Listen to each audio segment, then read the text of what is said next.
Сәлеметсіз бе, тыңдарман? Видеоны көрмес бұрын тіркеліп, лайк басып, комментарий қалдыруды ұмытпаңыз. Сылқым қыздың қорқынышы. Тұрмысқа шыққым келмейді. Тойлар мен отырыстарға бармаймын. Әрине, ондай көңілді отырыстар жалықтыра қойған жоқ. Құрбыларымның тұрмыс құру туралы қозғайтын тақырыптары мезі етті. Оларды да түсінемін. Сөз салып жүрген жігіттерге менің міз бақпай, бақытқа қарай талпынбайтыным таныстарымның барлығын таң қалдырады. Шынымды айтсам, әйел заты ретінде мен де бақытқа салғырт қарағым келмейді. Керісінше асқан жауапкершілікпен қарағандықтан тұрмыс құруға асықпай жүрмін. Айналама қарап, таныстарымның өміріне көз жүгіртсем, жаны жаралы, сүреңсіз күн кешіп жатқандарды көп көремін. Алысқа ұзамай-ақ қояйын. 2 баласымен үйде жүрген әпкем Алуаның өмірі тым аянышты. Жездем Қайрат екеуінің махаббатына қайран қалып жүретінмін. Тіршілігі мықты, еңбекқор жездем секілді жар тапсам деп ойлаушы едім. Бірақ Алуа екеуінің бағы ашылмады. Жалғыз ұлымды оқытып-шоқытып, әкесіз-ақ қатарынан қалдырмай өсірдім деп айта беретін әпкемнің енесі келініммен тіл табыса алмапты. Өмірге алып келіп ыстық суығыма шыдаған анамнан артық ешкім жоқ деген пікірді ұстанған жездем 2 баласымен бірге әпкемді үйге әкеліп тастады.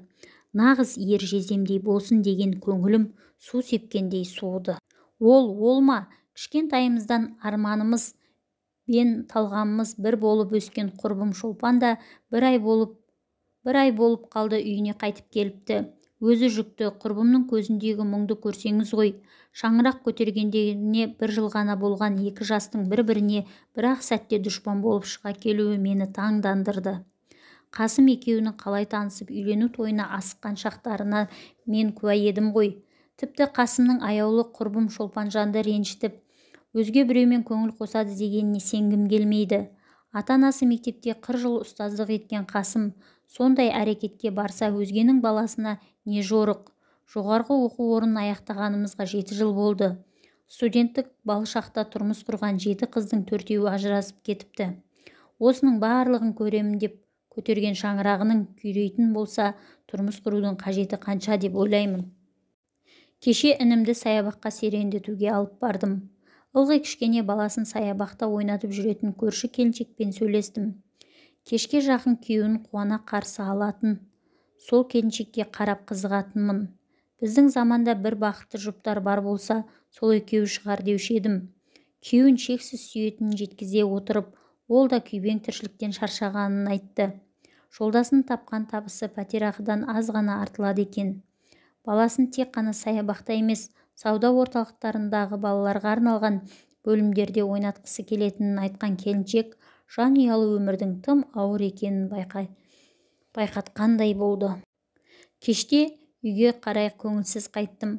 Тұрмыс құруға ұсыныс жасап, құлағыма сырға салатын күнді белгілеуді өтінген Қанатқа мұндай жауапкершілігі мол өмірлік шешімді қабылдай алмайтындығымды жеткізгім келді. Бірақ мен дегенде жарғақ құлағы жастыққа тимейтін оған бұл ойымды қалай түсіндіремін. Саналы адам ретінде қарасақ, тұрмыс құрудан соншалықты үрейленетіндігімді айтсам, ол маған таң қалатын шығар. Жеңгем жасымның 30-ға толған шағында қанаттай жігіт тапқандығыма қуануым керектігін айтады. Бірақ менің бақытты болғым келеді. Ажырасып, абыройсыз, қадірсіз, сыйсыз болғым келмейді. Бала сүйіп, сүйікті жар болу менің ең басты арманым әрі мақсатым. Адамдар бірін-бірін жақын танып білген соң өзгере бастайтындай, көз алдында сүйіктілеріне ант беріп бақытты ететініне сенген жігіттер неге өзгеріп шыға келді? Бейбіт барлығына қол жетімді заманда неге әйелдер күйеусіз, балалар әкесіз қалып жатыр? Олардың тағдыры ер азаматтарды елеңдетпей ме? Соншалықты сенім артқан жігітім Қанат та сондай болып шықса қайтемін? Миымды осындай сұрақтар шырмап алды. Шаршадым. Ешкім артық сұрақ қоймайтын бір жаққа кетіп қалғым келеді. Кетіп қалуға болмайды. Мен үшін маңызды шешімді қабылдауым керек.